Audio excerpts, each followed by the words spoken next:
Eh bien, bonjour et bienvenue pour ce sixième épisode du Cercle des Fourmis. A priori, vous êtes déjà 151 personnes qui sont à l'écoute. Alors, ma première question avant qu'on démarre est une question d'origine technique, non pas ethnique. Est-ce que vous m'entendez bien? Est-ce que vous me voyez bien? Est-ce que le son va bien? Est-ce qu'il y a un bruit de soufflerie? Est-ce qu'il y a de l'écho? Tout ça, tout ça, tout ça. Et là, a priori, je dois avoir vos réponses. Et je n'en vois pas encore, donc on va considérer que tout va bien. Et on va hop. Donc résumer des épisodes précédents. Le cercle des fourmis est une émission qu'on a mis au point pour cette période un peu compliquée de Covid. C'est l'occasion aussi pour moi de vous présenter des gens que je trouve formidables et dont je veux présenter aussi le mode de pensée qui sous-tend l'œuvre. Souvent on connaît les gens par leur travail, par leur œuvre, et on ne sait pas qui y a derrière, et souvent il y a une pensée, il y a une vraie construction, et c'est ça que je veux montrer. Attendez, je repose la question, est-ce que vous m'entendez? Est-ce que je ne vois pas vos commentaires? Est-ce que c'est normal? Toc, toc, toc. Bon, on va considérer que non défini. Allez, je vais regarder quand même une petite seconde. Toujours un petit truc qui mérite. Voilà. Et en direct. Bon, on va faire comme si vous m'entendez, si ça fonctionnait. Et donc, je vais vous présenter l'invité du jour. Et l'invité du jour est Barbara Abel, que voilà si tout va bien, magie de la technologie. Et Bonsoir tout le monde. bonsoir, j'ai encore un petit doute. Ah mais ça y est, ça y est. Ouf. Trop de souffle. Bonsoir. Je crois que. Là, je vais d'abord présenter Barbara Abel. Barbara Abel est d'abord une amie, une grande écrivaine. Elle est aussi scénariste. Elle a fait des bandes dessinées. Elle a fait des téléfilms. Elle a fait des scénarios de long métrage. Elle a eu le prix de Cognac en 2002. Elle vient de sortir un dernier roman. Attends, je ne me rappelle plus le nom. Vas-y, rappelle-moi. Et les vivants Et autour. les vivants autour. Et avant, il y avait Je t'aime. Et je sais pas, tout ça, c'est chez Belfond. Et Tout à fait. c'est une grande technicienne du suspense, et j'allais dire du suspense de voisinage. Il y a beaucoup d'histoires qui se passent dans des quartiers, entre des gens simples et très proches de ceux qu'on connaît.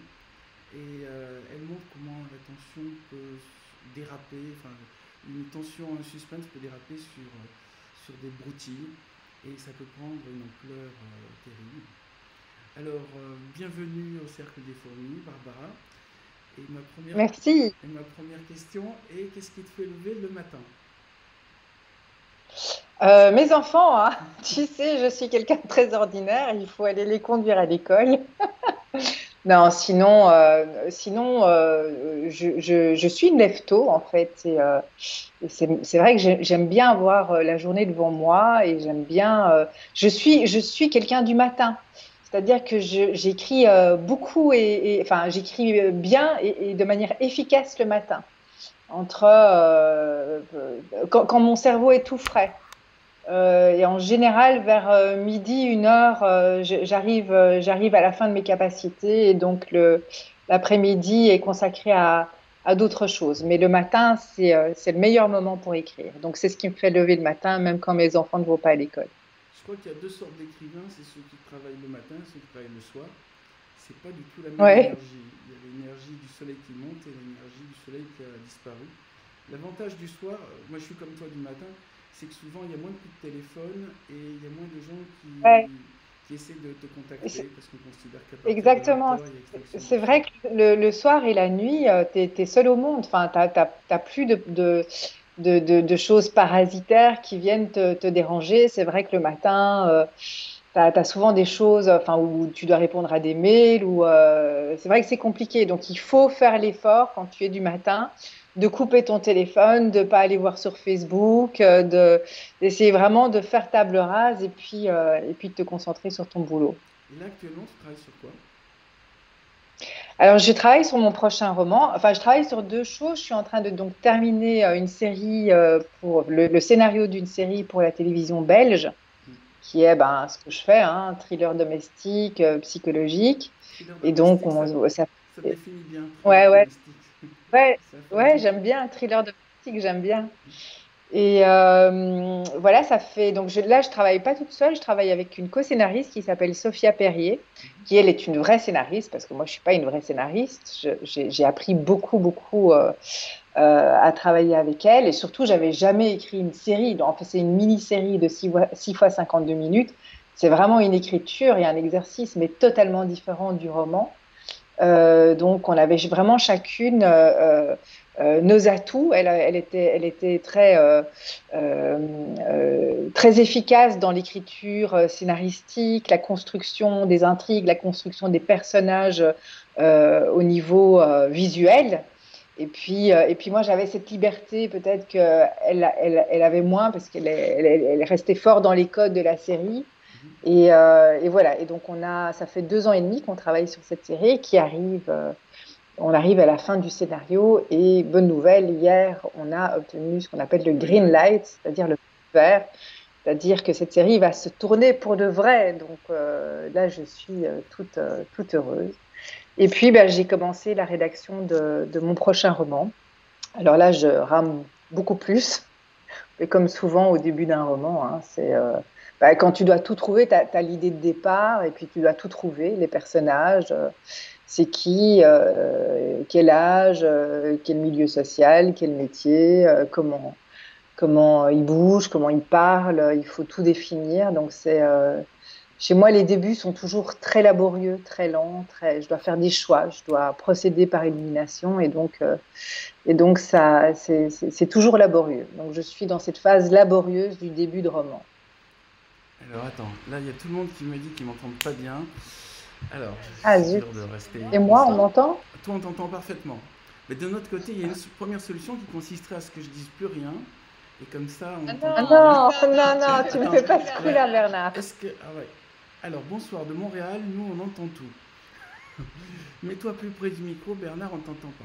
Alors, je vais me mettre plus près du micro, mais ça va faire une chose, c'est que je suis obligé d'enlever mes lunettes parce que ma focale est à peu près de cette distance-là. Voilà.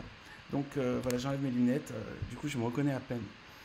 Euh, mais depuis le temps que tu écris des romans, le démarrage, tu connais ça. Enfin, tu sais comment on établit tes caractères et comment tu établis ton décor et comment et ton mécanisme de suspense. C'est l'horlogerie quand même. Tu es une horlogère experte déjà. Oui, oui, mais c'est dans les choix. Tu vois, par exemple, un bête exemple pour ce roman-ci, j'ai commencé avec un personnage de jeune femme qui était trouvée dans une situation que je ne vais pas dévoiler ici par sa mère. Et puis, au bout de 30 pages, enfin, je me dis non, je n'ai pas encore, une fois de plus, raconté une histoire de mère. Donc, j'ai changé le personnage de mère, c'est devenu la sœur.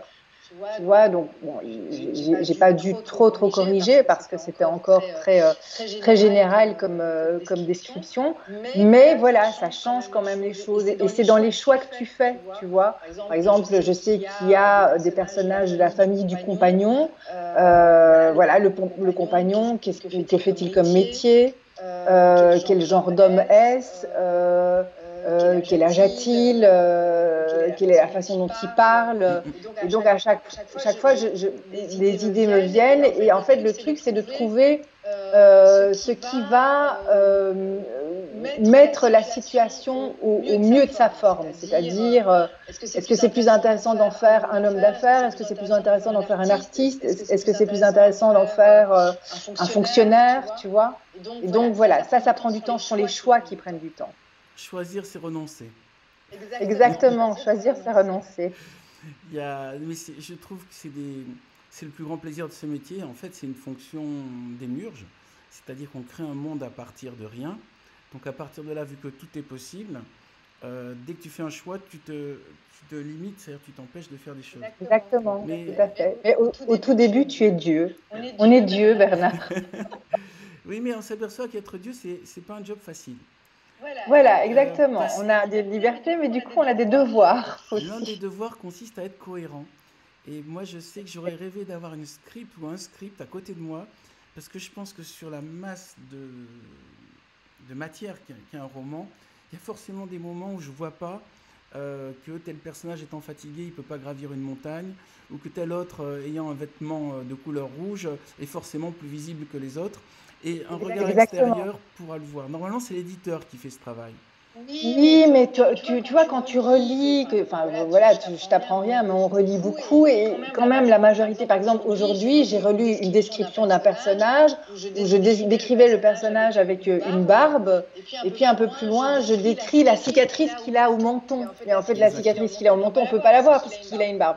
Donc je dois choisir. Il a soit une barbe, soit une cicatrice, tu vois.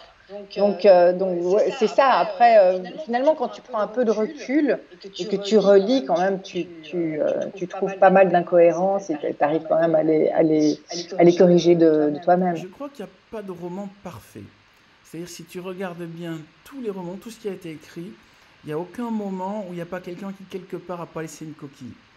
Et Ah, moi, mais heureusement. j'en laisse énormément, je voudrais en laisser moins. Même, je me demande s'il y a un moment, il n'y a pas un site qui repérait toutes mes coquilles. Et d'ailleurs, j'allais voir là-bas pour essayer de les corriger.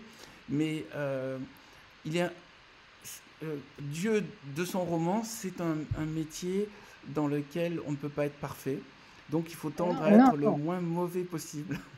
Nous ne sommes que des hommes, nous ne sommes que des humains.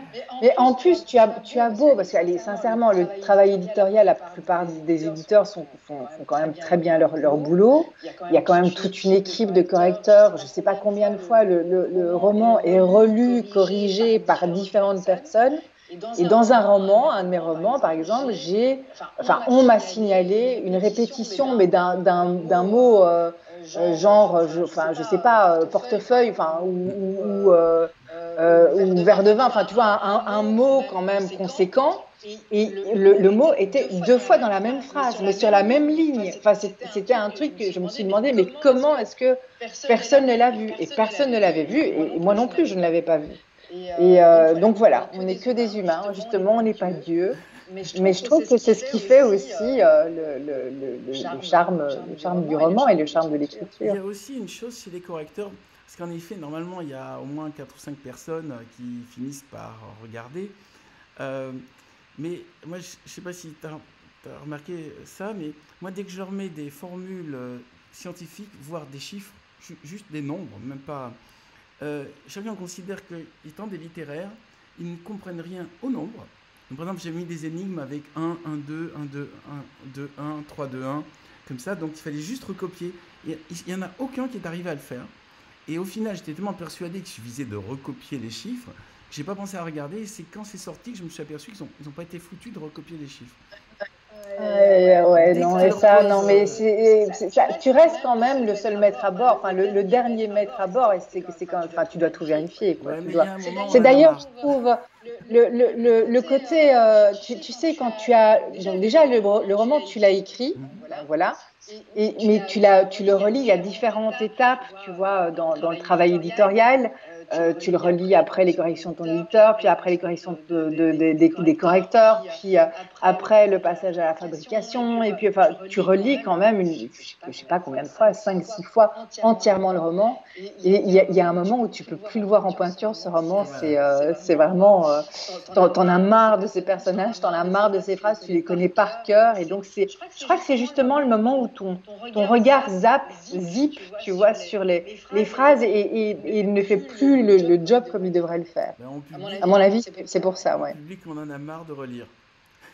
Mais Bah oui, bah écoute. en tout cas, voilà, moi je suis conscient que quand je dis OK pour le bon à tirer, le livre il est ce que je voulais à 80%, ou il est bon à 80%, mais les derniers 20%, si je veux les avoir, je sors un livre tous les 10 ans. Parce qu'il Oui, bah exactement. Bah alors tout à fait, tout à y a un fait. moment, En plus, je trouve, faut renoncer. tu sais, à partir du moment où tu as eu l'idée, tu vois, tu as eu la lumière dans ta tête, tu vois, tu as ton roman. Et il y a toujours un moment où tu l'as complètement, mais avant même d'écrire chapitre 1, hein, c'est vraiment, tu sais exactement ce que tu veux faire, tu sais exactement, tu as comme ça un flash divin. Bah voilà, tu vois, on en Fiat revient. lux.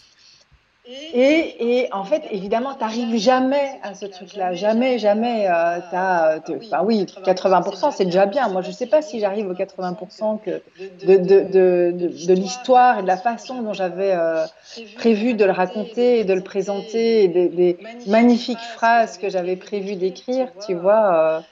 Mais voilà, et pareil, en fait, si à un moment donné, heureusement qu'on a des deadlines, heureusement qu'on a des dates de remise de manuscrits et que l'éditeur est là pour attendre, parce que sinon, c'est vrai qu'on ne remettrait jamais le bouquin, quoi. Ça, c'est sûr et certain.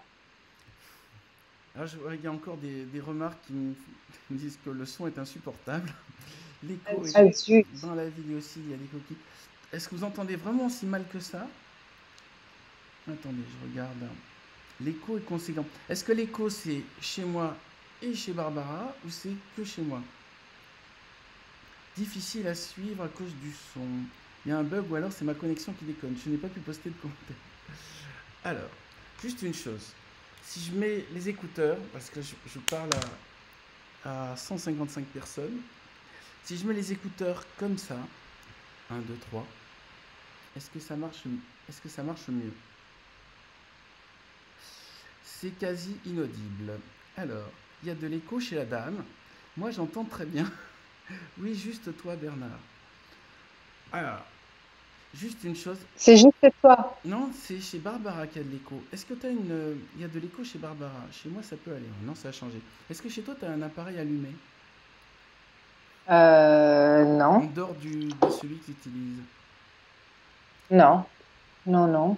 C'est pareil. Euh, Après, ouais, je suis peut-être dans une pièce où il y a de l'écho. Attends, je regarde. Il faut faire parler Barbara. L'écho est déplaisant chez Barbara. Oui, mais est-ce que vous avez des, est-ce que vous avez des solutions pour... Attends. Est-ce que vous avez des solutions? Attends, peut-être si je me déplace, attends, on va voir si je me déplace et si je vais dans une pièce où il y a peut-être moins Je d'écho. t'entends bien, bien, moi, Bernard. Très bien. Alors, est-ce que ici ça va Il mieux? faut qu'on règle nos appareils audio, les gars. Seulement Barbara, avec les écouteurs, il n'y a Est-ce que plus ça va d'écho. mieux? Mais on a tous les deux des écouteurs. C'est parfait maintenant. Ah ouais. C'est bon Ah bon, quand on c'est tend bon? l'oreille. Ils se répondent entre eux. Il y a de l'écho chez Barbara. Écoutez, je crois qu'on va être obligé de continuer avec l'écho chez Barbara parce que ce n'est Et pas. comme ça va mieux? Sonia Deschamps nous dit que ce n'est pas grave du tout. Arrêtez tout ça, c'est parfait comme ça. Chez vous, c'est.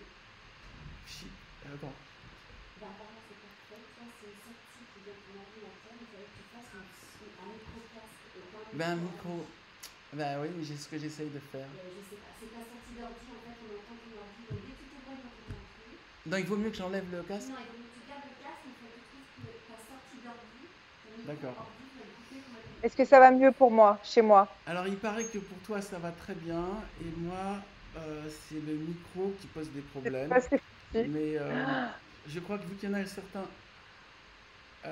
vu qu'il y en a certains qui disent que ça fonctionne, ah c'est ok maintenant. Il n'y a plus d'écho. Oui ça va mieux. L'écho a disparu. L'écho c'était chez Barbara. Non. Bonne soirée. Barbara doit baisser le son. Quand Barbara parle, le son est bon. Attends, Je comprends s'il te maintenant plaît. pourquoi il y a des gens qui font de cette activité un métier. Un métier. Mais oui, Bernard, c'est un métier, en fait. Soudain, ça me vient à l'esprit. Et donc, c'est pas notre métier. Et donc là, Non, bah non. je m'improvise dans une zone d'incompétence où j'essaye malgré tout d'être... Alors attends, maintenant ça va. Maintenant c'est le Discovery par moteur sporifique. Bernard, quand vous vous éloignez de l'écran, il n'y a plus d'écho. Quand je m'éloigne de... Ah bon. Donc là, ça devrait aller. On entend un peu mieux quand tu es près de l'ordinateur. Alors ça, vous mettez d'accord? Oh, mais non. Bon, je vais continuer comme ça et puis vous écouterez en replay. Ah, j'ai un message, touche plus à rien, c'est bon. Bon, on touche plus à rien alors. Bon, on a encore 20 minutes. euh, on a encore 20 minutes à tenir. Alors, on parlait Je sais, de je sais création pas des de Dieu, personnages. d'humain, Alors de... moi j'aimerais parler quand même de l'événement chouette qui était arrivé, c'est l'adaptation de ton roman Duel qui avait déjà été adapté en film en Belgique et qui a été repéré par Laetitia Chastain et Barbara Attaway, non et Laetitia Anna Anne Thaoué. Attaway et Jessica Chastain et Anna Thaoué. Jessica Chastain et Anne Attaway, excuse-moi, il faut que je me mémorise. Et donc ça va être tourné aux États-Unis avec ces deux stars. Tu peux nous en parler un peu? Ouais, bah ouais. Avec, en toute simplicité. C'est mon roman Derrière la haine qui a été adapté dans un film belge par un réalisateur qui s'appelle Olivier Massé-de-Passe. Mhm. Et donc, ce film a été présenté au Festival de Toronto.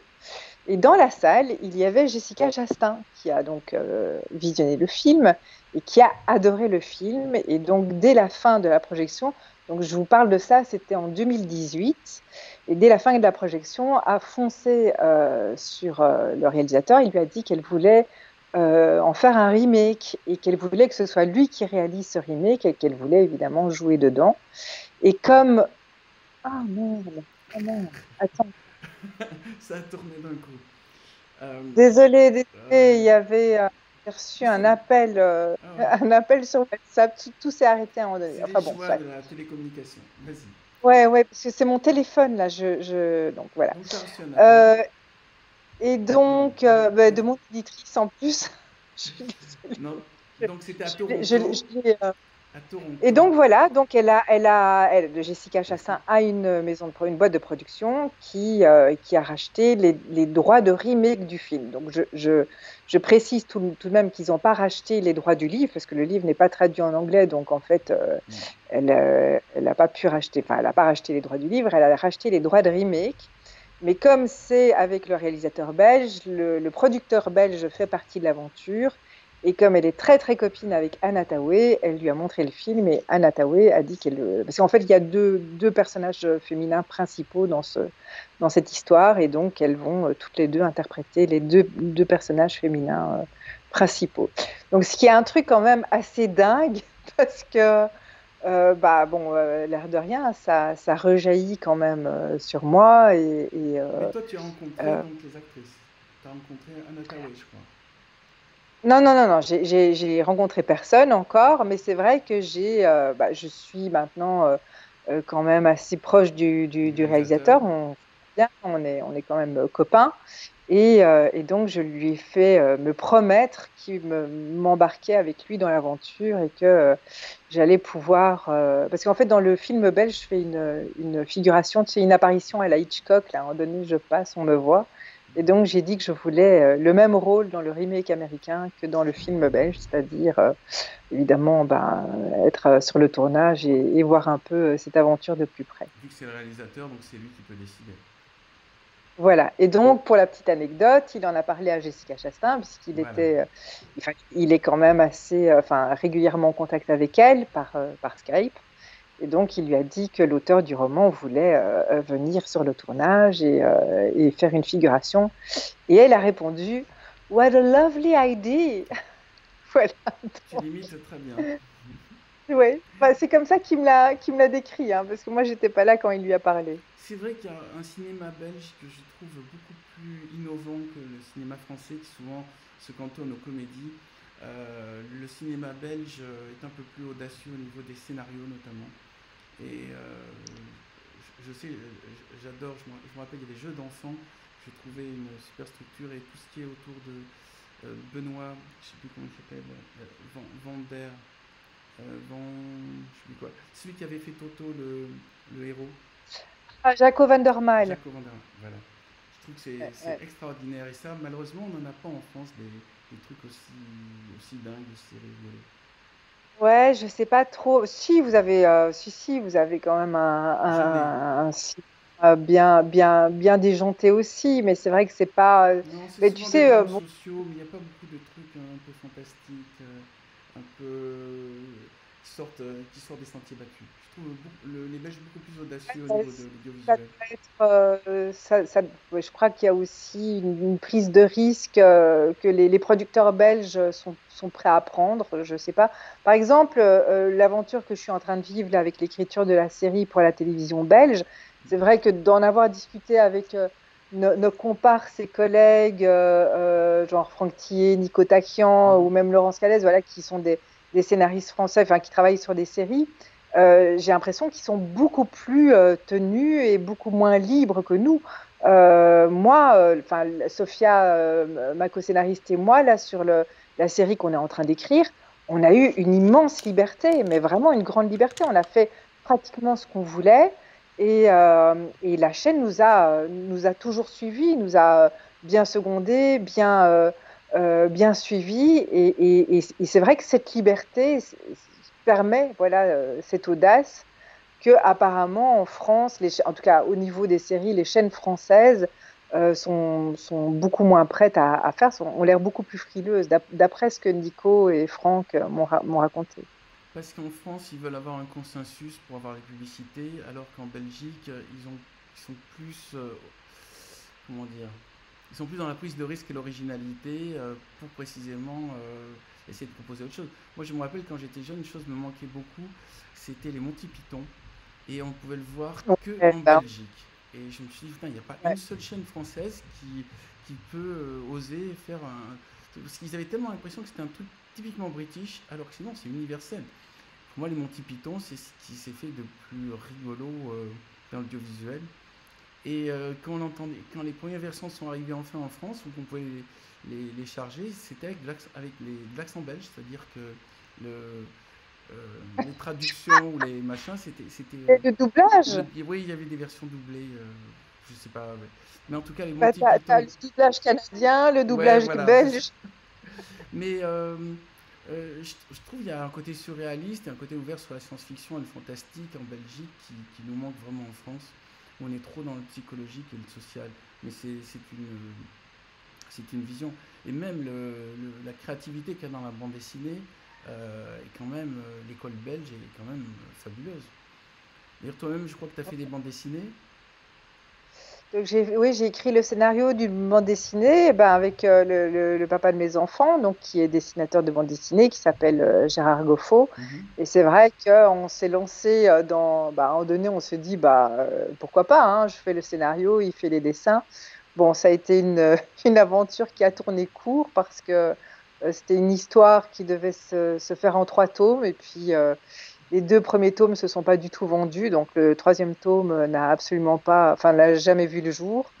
Et donc voilà, mais bon, mais là aussi, c'est vrai qu'on avait vraiment la liberté de raconter l'histoire. Je crois on a très peu proposé, très peu montré patte blanche, montré les planches et le travail en cours à l'éditeur. Et ouais, je crois que c'est vraiment une question de liberté, enfin d'audace Mhm. qui est permise. Il y a une question de temps aussi. Par exemple, je reviens à la série là pour la RTBF, pour la chaîne belge. Ça fait 2 ans et demi qu'on travaille dessus. Entre-temps, bon, il y a eu un petit break parce que ma co-scénariste est tombée enceinte, donc elle a accouché et donc pendant 3 4 mois, on n'a rien fait. Mais voilà, ils sont prêts à prendre ce temps. Et je pense, enfin, moi, je suis partisane du fait de dire que la qualité demande du temps. Tu peux pas être bon si t'as pas à en donner vraiment le temps de chercher les bonnes idées, de surtout chercher la manière de raconter, parce que c'est pas tout d'avoir des bonnes idées. Il faut aussi réfléchir à la mise en scène, la façon dont tu vas le raconter, etc. Et pour moi, tout ça, ça demande du temps parce que tu pars dans une direction et puis parfois tu te trompes, tu dois faire marche arrière. Ouais. Et si en deux, tu n'as pas ce temps-là pour pouvoir faire des erreurs, ben, forcément, tu gardes des erreurs et donc ça donne du mauvais boulot au final. Et c'est quoi ta philosophie de vie? Qu'est-ce qui te. C'est quoi la manière dont tu perçois un peu tout, le monde, actuellement? Et- Ah, le monde Je actuellement, on sais va pas, peut-être pas ce que trop tu essaies de aller. faire passer peut-être dans tes livres, ce que tu as compris du monde et que tu essaies de transmettre à travers ton travail. Alors, peut-être le point commun entre mon travail et la façon dont j'appréhende la vie, ça tient en un mot, c'est l'émotion. C'est-à-dire que, bah, en fait, tu sais, par exemple, essaye de te souvenir d'un livre que tu as lu, genre il y a 30 ans, Mhm. euh, et en fait, l'histoire, tu t'en souviens plus. Enfin, tu en as un vague souvenir, tu sais plus trop ce que ça raconte, mais il y a une chose que tu oublies jamais, c'est l'émotion que ce Exactement. livre ou ce film ou ce tableau ou cette musique t'a procuré. Tu sais si ça t'a plu, tu sais si ça t'a ennuyé, tu sais si ça t'a angoissé. Enfin, tu te souviens toujours de l'émotion. Et donc, une histoire fonctionne que à travers l'émotion qu'elle te procure. Et en fait, dans ma vie, voilà, bah, j'ai déjà un certain âge, j'ai 51 ans, donc c'est vrai que ma philosophie de vie évolue en même temps que moi. Je pense pas aujourd'hui comme je pensais à 20 ou 30 ans, mais c'est vrai que aujourd'hui, c'est l'émotion qui prime avant tout. C'est-à-dire que je vais plutôt faire des choix de vie en fonction du bonheur, enfin en fonction de l'émotion que ça va me procurer. Plus que peut-être que quand j'avais 20 ou 30 ans, j'étais plus en train d'essayer de, de, de me véhiculer sur l'échiquier de la vie pour avancer, pour faire une carrière, enfin, voilà, quitte à faire des sacrifices. Maintenant, c'est moins le cas. Maintenant, c'est l'émotion qui prime et qui guide mes choix. Donc, c'est vraiment, je pense, le point commun entre le boulot et la façon dont j'ai envie d'appréhender la vie maintenant. Et alors précisément, si je te dis là quel est le livre d'il y a 30 ans ou plus qui t'a fourni une émotion qui te reste encore intacte, Ouais, bah écoute, quel titre te vient à un l'esprit de, automatiquement? ouais, bah, automatiquement, c'est La Nuit des Temps de Barjavel. Donc, ça fait un peu plus de 30 ans, j'avais Mm. 15 ans. Et je crois que ça a été une de mes émotions littéraires les plus intenses à cette époque-là où voilà, cette histoire. Et franchement, enfin, oui, j'ai un vague Histoire souvenir d'amour, grande voilà, histoire il y a d'amour. l'histoire d'amour, mais il y a les personnages qui viennent d'une autre époque ou d'une autre planète. Ou, enfin, tu vois, Mm. je me souviens plus trop de l'histoire, mais je me souviens des personnages, c'est Eléa et Païkan. Je me souviens d'avoir éprouvé, et je te jure que c'est vrai, un désespoir. J'ai eu un moment de désespoir intense parce que je n'allais jamais rencontrer Païkan.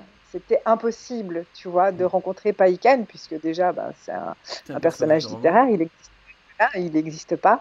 Et j'ai trouvé ça, j'ai eu comme ça quelques secondes de désespoir intense parce que je ne rencontrerai jamais Païkan. Je me souviens avoir écrit Païkan sur mon plumier d'école de lycéenne. Donc mes copines écrivaient, je sais pas, à l'époque c'était Robert Smith ou Robert Redford ou enfin tu vois des noms d'acteurs très très beaux. Et moi j'avais écrit Païkan, c'était l'amour de ma vie. Donc ouais, ouais, la nuit des temps, ça a été une émotion terrible. Et j'ai voulu le relire récemment, enfin genre il y a 5 ou 10 ans. J'ai commencé et j'ai arrêté. J'ai arrêté tout de suite parce que, L'émotion n'y était plus. bah, bah, oui, et puis enfin, voilà, je suis plus la même Mm. et j'avais pas envie de me gâcher le souvenir de cette émotion. J'ai eu ça sur un film, c'est Jonathan Livingston, Le Goéland. Ouais, ouais, ouais. Quand j'ai vu ce film, j'ai été ébloui, mais complètement en transe. Quand la salle s'est rallumée, j'ai vu qu'il y avait que des enfants, parce qu'ils croyaient que c'était un film sur les goélands. Alors que pour moi, ça raconte la vie de Bouddha, de Jésus, il y a Ouais, plein de c'est un truc références. très philosophique. Ouais, Et, ouais. euh, et après, j'ai fait une conférence pour bien plus tard. On me demandait quel était mon film préféré. C'était longtemps mon film préféré, c'est Jonathan Livingston, Le Goéland. Et j'ai fait une conférence, je me rappelle, à Bordeaux. C'était un écrivain qui présente un film. Et donc, il repasse le film. Et je me dis, bon sang, qu'est-ce que j'ai vu de si intéressant là-dedans? Et c'est Oui, un oui, grand instant de solitude. oui, Et oui, donc, voilà, je c'est ne le ça. voyais plus du tout ce qui m'avait plu. Et donc, j'ai raconté le souvenir que j'avais d'un film qui n'était visiblement pas celui qui m'était projeté, alors que c'était vraiment le même. Mais dans lequel, comme tu dis, il y avait la découverte qui avait créé une émotion. et le fait de le revoir ne provoquait plus rien. Mais oui, mais parce que quand tu découvres, quand tu lis pour la première fois, quand tu vois pour la première fois un film, tu ne t'attends à rien, tu n'es pas, tu es vierge, donc C'est une page tu es blanche. ouvert en Ouais. fait. Alors que si tu le revois, bon déjà si tu le revois des années après, déjà tu n'es plus la même personne, mais en plus tu mets une telle pression, une telle attente d'émotion et enfin, de force émotionnelle que forcément tu peux être que déçu. Donc il faut jamais relire ou Alors, jamais. il y a une petite exception. Mais cette exception, c'est 2001, c'est de l'espace. Mais c'est parce que l'émotion, là, je ne l'ai pas eu à la première vision. C'est la première fois que je l'ai vu, Voilà, j'ai trouvé c'est pas ça la même nul. chose. La deuxième fois, j'ai Ouais, trouvé ouais. ça prétentieux et je me suis dit, ouais, tous les gens croient qu'il y a un truc à comprendre alors qu'il n'y a rien à comprendre. La troisième fois, parce qu'il y a toujours quelqu'un qui me dit, si, reviens-y, tu vas voir, il y a un truc. Troisième fois, je me suis dit, bon, bah, les gens croient qu'il y a un truc, mais il n'y a rien. Et ensuite, j'ai rencontré Yann Kounen qui m'a dit, attends, il faut que tu lises la nouvelle qui a inspiré le film, donc ça s'appelle La Sentinelle de Clark. Et là, j'ai commencé à comprendre ce que le mec voulait dire. Donc, il faut un mode d'emploi, hein. Et Ouais, après, ouais. j'ai vu un site qui expliquait ce qu'il faut comprendre au film. Et là, j'ai revu le film. Donc, ça devait être la Et là, ça cinquième. a Et été c'était la révélation. extraordinaire. La révélation. Donc, maintenant, mon film number one, c'est 2001 sur l'espace. Je ne sais pas ce que ça t'a fait ça sur 2001. Tu arrives à rentrer dedans? Alors moi, attends, moi 2001, l'Odyssée de l'espace, je crois que si mes souvenirs sont bons, je l'ai vu donc il y a super longtemps, et je l'ai vu dans une salle IMAX, enfin tu sais Ah oui. Je vais un te dire, truc l'idéal, c'est de le voir immense, au cinéma, hein, parce que c'est vrai que sur un petit là, écran, ça rend pas. au cinéma, mais sur un écran géant Omnimax. courbe. Ouais. Oui, voilà, c'est ça. Donc c'était un temps. Alors je n'ai rien compris du tout, mais absolument rien. Mais les images étaient tellement fortes que ça m'a complètement. Enfin, c'est la force des images qui m'a complètement scotché. Et donc, mais je n'ai rien compris au film et je l'ai Je revu un t'expliquerai. peu plus tard. Je t'expliquerai comme Un Yann peu plus Kounen me tard. l'a expliqué. Je vais transmettre Oui, ce oui, c'est savoir. ça. Bah oui. Mm. Je l'ai revu une deuxième fois, mais genre à la télé. Et ouais, alors j'étais plus âgée, donc j'ai cru comprendre certains petits trucs. Enfin, il y avait des choses qui me parlaient un peu plus, mais ça n'a pas été la révélation. Non, je dois être sincère avec toi, Mais Bernard. c'est ce qu'on appelle un film, c'est l'art savant. L'art savant, c'est l'art qui n'est pas du tout immédiat, qui n'est pas du tout naturel, mais qui fonctionne si tu as un mode d'emploi. Et j'ai eu Ouais, ça aussi un peu sur Dune. Dune, pareil, le sentiment de oh là, qu'est-ce que les gens y trouvent? C'est long, il se passe rien, c'est chiant, c'est. Puis une fois, deux fois, et puis tout d'un coup, l'éblouissement. Et ouais, Dune, t'as sur des essayé, trucs. t'es rentré dans cette. Ah non, mais je l'ai jamais. Alors non, je l'ai jamais vu. Je t'avoue que j'ai jamais vu. Pas le Mais c'est film, drôle que hein, tu m'en parles parce le que livre. oui, oui, oui. Ben justement, en fait, hier j'étais en voiture, j'écoutais la radio et il y avait un auteur qui apparemment a retravaillé sur, enfin, a modernisé enfin, il y a une Sur. nouvelle édition du bouquin. Ouais. Voilà, et donc c'est l'auteur qui a travaillé sur la nouvelle édition, qui était invité dans l'émission que j'écoutais, et donc il parlait de Dune. Et donc voilà, il racontait un peu tout l'univers. Ça a l'air très très compliqué, très foisonnant de personnages. Enfin, il y a apparemment toute une société qui fonctionne avec des codes et Alors, des castes. j'ai lu une interview de Frank Herbert dans lequel il dit j'ai fait exprès que le livre soit chiant. Ce qui est un cas. Ouais, oui, oui, je l'ai entendu. Ouais. Et parce que je considère que le message que j'ai à transmettre est tellement formidable qu'il n'y a que les gens qui le méritent qui doivent le recevoir. Ouais, Donc oui, ces c'est gens, ça c'est qu'il ceux qui font disait. l'effort de lire le bouquin alors qu'ils n'y comprennent rien sur 200 pages. Et après 200 pages, je commence à expliquer. Ce qui est quand même Voilà. vraiment Ah oui, vache. Et ce qui te permet quand même, oui. c'est vous dire qu'ils s'autorisent un luxe, c'est-à-dire 200 pages ennuyeuses pour offrir en cadeau à ceux qui ont tenu. On pourrait plus faire ça maintenant, hein, avec Euh, nos éditeurs. ni Attends, toi quand ni tu es moi. là, on est obligé d'être super efficace et d'accrocher le lecteur avant la page 50, sinon, et encore, je suis gentil, Avant la page normalement. 10, hein. Ouais, ouais, ouais, ouais, ouais, Surtout ouais, c'est maintenant, ça, vu exactement. qu'on est en concurrence avec la télévision, il faut être plus visuel et plus dans l'action que la télévision, sinon bah, les gens ils vont vers la télévision précisément. Mais ceci dit, il paraît que le succès de Dune n'est pas venu tout de suite, hein. Il a mis quelques années à s'imposer, et, quelques années à trouver son public. Donc voilà. Tu sais pourquoi c'est chiant, Dune? Parce qu'il te donne des mots qui n'expliquent pas. Par exemple, dès le début, tu as une page où il dit j'espère que ce n'est pas un Kvikas Aderash. Et tu ne sais pas ce que c'est qu'un Kvikas Aderash. En plus, c'est écrit Kvikats, K-A-T-Z, Aderash avec des H partout. Et après, il dit si, je crois que c'est un Kvikas Aderash. Mais alors, si Muad'Dib est un Kvikas Aderash, ça veut dire qu'il pourrait être le Messie, forcément. C'est-à-dire que c'est comme si tu parlais une autre langue qui n'est pas Oui, c'est ça. traduite, et tu dois écouter Ouais. la langue en te disant, bon, ben, plus tard, ils vont peut-être m'expliquer ce que c'est qu'un Kvikas Aderash. Pour l'instant, j'ai juste à me mettre ça en arrêt. Et c'est des mots compliqués, c'est-à-dire même à lire, c'est compliqué. Il fait exprès de mettre des consonnes ensemble. Mais c'est Alors un concept c'est comme ça que qu'il paraît, enfin que tu es censé apprendre une langue de manière, intuitive. enfin facile entre guillemets. Sauf que ça marche mieux sur les enfants que sur nous, hein. Il faut voir aussi l'état du cerveau pour aborder ce genre d'exercice. Je vois qu'il y a des gens qui écrivent la bonne orthographe de Kvikas Aderash, donc ce qui montre que je ne suis pas le seul à connaître ça. Il y a un autre livre aussi dont l'entrée est assez bizarre, c'est Le Seigneur des Anneaux. J'ai dû y Ouais. revenir 3 ou 4 fois. Je trouve qu'il y a tellement de longueur. Il manque un bon Écoute, éditeur qui coupe. Franchement, je ne sais pas ce que tu est-ce en que penses. je peux t'avouer que alors bon, j'avais aussi parce que mon père avait la trilogie chez lui et donc j'avais décidé de me plonger dedans. Et j'ai abandonné, j'ai pas accroché. J'ai laissé tomber au bout j'ai quand même tenu 100 ou 150 pages. Mais en plus, c'était une vieille édition, tu sais, avec Hmm. les pages vraiment noircies, le texte très serré, la police, enfin, les caractères très petits. Et voilà, mon père m'avait dit que c'était vraiment extraordinaire, et donc j'avais essayé, et puis non, j'ai laissé Tu tomber. sais, c'est comme une partie de poker. Vu que tu as commencé à perdre du temps à lire un truc, tu sens que c'est une Ouais, prise de tête, tu continues d'investir en exactement. te disant Tu te dis, peut-être qu'à voilà, force de continuer de miser, il va y avoir un moment, il y a un gain quelconque, puisque les gens me disent qu'il exactement. faut continuer à miser. Puis tu tournes les pages et tu souffres, tu tournes les pages, tu te dis, mais c'est pas possible, les gens n'ont pas lu le même bouquin que moi. Le problème du Seigneur des Anneaux, c'est que les personnages n'arrêtent pas de marcher dans la forêt. Mais alors ça, pour marcher dans la forêt, ils marchent Il près du marche, ouais. ruisseau, ils marchent près de la falaise. Alors tu as des grandes cartes pour pouvoir repérer où c'est qu'ils marchent.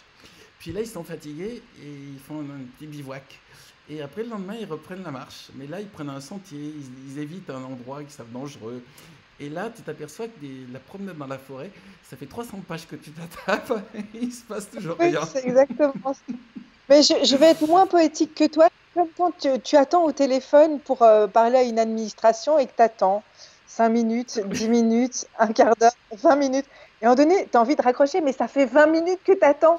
Et tu te dis, si ça se trouve, ils vont décrocher là. Et donc, tu continues, tu continues. Moi, ça me faisait un peu cet effet-là. C'est horrible ce que je dis. Non, c'est Oui. pas bien, c'est pas C'est bien. vu que tu as commencé à perdre, tu continues dans cette voie en te disant, je vais récupérer mes Exactement. billes. Voilà. Non, j'ai pas fait tout ça pour rien. Ouais. C'est ça. En fait, tu veux avoir le bénéfice de ta souffrance. Donc, à un moment donné, bah, tu continues. Et on se fait avoir. Alors, je t'avais dit qu'on n'allait pas. Je vais pas te garder trop parce que je crois que tu as un dîner après. Alors, juste pour terminer, qu'est-ce que tu as découvert comme série, par exemple, assez. Qui t'a beaucoup plu récemment, assez extraordinaire, que tu pourrais conseiller à nos Alors, internautes? j'ai pas encore regardé de Queen, enfin, le jeu de la dame, Queen Gambit. Gambit Queen, je sais pas là. Donc, je me la réserve. En fait, pour le moment, je suis en train de me refaire les Homeland. C'est vachement Donc, qui bien. est, bon, voilà, maintenant une vieille série, mais je me refais tout du début jusqu'à la fin en Six suivant. saisons? Et ouais, ouais. Donc là, je suis à la fin de la saison 3. Et c'est vrai que en fait, c'est super gai de pouvoir se refaire, tu vois, d'enchaîner les saisons, de pas devoir attendre une année ou une année et demie avant de pouvoir continuer à regarder. Et voilà. Donc enfin, je suis dedans et j'adore. C'est quand même très, très bien foutu. C'est très bien écrit. C'est très bien scénarisé. Et alors, il y a une série, donc je ne l'ai pas vue, mais on m'en a beaucoup parlé. Elle est moins connue que Le jeu de la dame. C'est The Undoing. J'allais t'en parler. Avec. Je l'ai fini hier soir. Ah, pardon. alors je ne l'ai pas Alors, encore je vais te vu, je l'ai dire, pas encore vu. j'étais très agréablement déçu. Ah merde, ok, d'accord. Écoute, Bon. ils font une promesse extraordinaire au début. Donc tu te dis, waouh, c'est super chouette. Et maintenant tu te dis, ok, tu sais, c'est le principe un peu des 10 petits nègres. C'est pas lui, est-ce que c'est lui, est-ce que c'est celui-là, est-ce que c'est l'autre. Donc tu as des tas de fausses pistes et ils te trimballent dans plein de fausses pistes. Ok. Et là tu te dis, bon ben au final, qu'est-ce qui va me sortir comme lapin du chapeau? Parce qu'il y a une promesse, on va vous sortir un gros lapin du chapeau. Alors t'attends le lapin, t'attends le lapin, et puis le truc qui sort, tu te dis, attendez, c'est pas possible. C'est du Ne me dis foutage. rien, ne me dis rien Non, parce que mais c'est. Alors, je vais juste te dire un truc. C'est. À un moment, ils avaient la possibilité de faire un chef-d'œuvre et ils ont fait un truc complètement banal avec aucun intérêt. Mais les deux acteurs, Nicole Kidman et Hugh et Hugh Grant, Grant. euh, font une promesse sur 6 épisodes de je vous garantis qu'il va y avoir un tour de magie extra. Et tu l'as pas. Alors, Écoute, est-ce que la c'est en fait, promesse je vais te suffit? dire. Est-ce que la promesse Oui, suffit à non, l'exécution? non, non. Alors, mais tu sais, c'est le gros problème qu'on a des bonnes idées. Allez, les bonnes idées, c'est pas ça qui manque. Tu sais, les bonnes situations de départ, les bons débuts, les bons personnages, les bons. Ouais, tout ça finalement, c'est assez facile à avoir. Ce qui est très compliqué, c'est les bonnes fins, en fait. C'est les bonnes solutions, c'est les bonnes réponses aux mystères. C'est ça qui est compliqué. Et je vais te dire, c'est d'ailleurs pour ça que souvent, j'inscris les tensions de mes histoires dans le fait que le lecteur est au courant de beaucoup de choses, et même souvent au courant de plus d'informations que le personnage. Parce que c'est sur sa connaissance de la situation que j'installe l'angoisse et la tension. Parce que si tu bases l'histoire sur le suspense et qu'après tu dis, bon, ben voilà, la solution c'est ça, 9 fois sur 10, en fait, décevant. Et donc voilà. Non, Et comme les bonnes. il y a quelques fois où on a vu des très belles fins, et rien que pour ça, on sait que c'est possible. Oui, Mais il faut oui, d'abord oui, écrire bien la sûr, fin c'est possible. avant de démarrer le Ouais, roman. Il faut savoir déjà le voilà, lapin. Il faut préparer le lapin dans le chapeau avant de faire voilà, le tour de c'est magie. ça. Et, euh, Exactement. et après, Ouais. si on fait juste la surenchère, c'est l'un des problèmes de Stephen King. Stephen King fait de la surenchère de scène, et après, quand il faut sortir le lapin du chapeau, Voilà, il se il retrouve l'a pas, coincé. il sait pas. Voilà, Le, parce que les bonnes idées, les très bonnes idées sont rares quand même. Il y en a. Il y avait le sixième sens dans lequel on a une fin qui fonctionne. Non, il y a plein, il y a plein de, il y a plein de jolies manières de terminer. Mais il y a des escrocs. Il y en a un autre que je trouve j'étais très déçu, c'était Millennium. Je sais pas ce que tu en penses, mais pour moi, Millennium, c'est un sous Agatha Christie avec un démarrage très lent. Et la seule trouvaille, c'est qu'il a fait un personnage de Salander qui est une fille un peu ouais, gothique. excellent. Mais Oui, il la y a un promesse style ne aussi, c'est une fonctionne pas. ambiance. Enfin, tu vois, c'est pas uniquement enfin, c'est pas uniquement le scénario, c'est aussi son style, la façon dont il raconte et l'ambiance. Le style, Et je c'est, trouve écoute, de ce que je catchy. me souviens, c'est la voiture s'arrêta devant le perron, il sortit, il entra dans la porte. Hein. Oui, c'est très détaillé, c'est très détaillé. C'est vrai, c'est vrai. Ouais, mais il n'y a pas vraiment d'effet de style. Non, il me semble qu'il devrait y avoir comment dire, un endroit où on parle des fins. Parce qu'il y a quand même tellement de gens qui plantent leur fin, au moins que ça soit dit clairement. Le truc fonctionne, mais il a planté la fin. Donc en tout cas pour The Undoing, je te garantis que la fin est tellement décevante Ouais, que tu te dis, écoute, putain, je regarderai et je me ferai ma propre tu opinion. m'appelles, Mais c'est vrai tu m'appelles et tu me oui, le diras. je t'appelle, je te dirai ce que j'en pense. Mais c'est vrai que c'est terrible parce que tu peux écrire un bouquin de 400 pages avec 380 pages absolument extraordinaire. Mhm. Si les 20 dernières pages sont mauvaises, Mais ça le fera mais pas. c'est le principe du bonjour et du au revoir. C'est-à-dire, tu dis Ouais. bonjour, tu as une première impression, et au revoir, c'est ce qui Ouais, va rester. C'est ce qui te donne envie de revenir, de rencontrer à nouveau la personne, de ouais, revenir voir le livre. Mais ouais, tout à fait. bon, en tout cas, je te laisse découvrir The Undoing et tu me diras Ça s'il n'y a va. que moi qui suis déçu parce que j'ai des trop grandes attentes. Je vais te Ok, libérer. d'accord. Ben écoute, ce fut un plaisir de discuter avec Bah, toi. J'ai- je suis ravie de te revoir, Bernard, parce que ça fait longtemps qu'on ne s'est pas vu, hein. Il faut attendre la fin du Covid. Je crois qu'en Belgique, c'est plus Ouais. souple, c'est plus facile que chez nous, non? Vous pouvez circuler, vous pouvez faire plus de choses. Oui, mais là, les cinémas sont toujours fermés. Enfin, les théâtres. Enfin, tu vois, je crois que les cinémas chez vous sont réouverts, non? Non, non, non. Et là, je Ah crois non. qu'il Ah, y a eu une annonce aujourd'hui qui disait que ça allait surtout pas rouvrir et que le couvre-feu allait baisser de 21h à 20h. Donc on est plutôt dans... oh, putain. Ouais. Oh non. Ah non, nous, c'est 22 heures le couvre-feu. Voilà. Ben profites-en, hein. Ouais. Bah, écoute, ouais. Éclate-toi jusqu'à 22h. Pas comme nous, pauvres Français, qui vivons Mais sous... s'éclater où?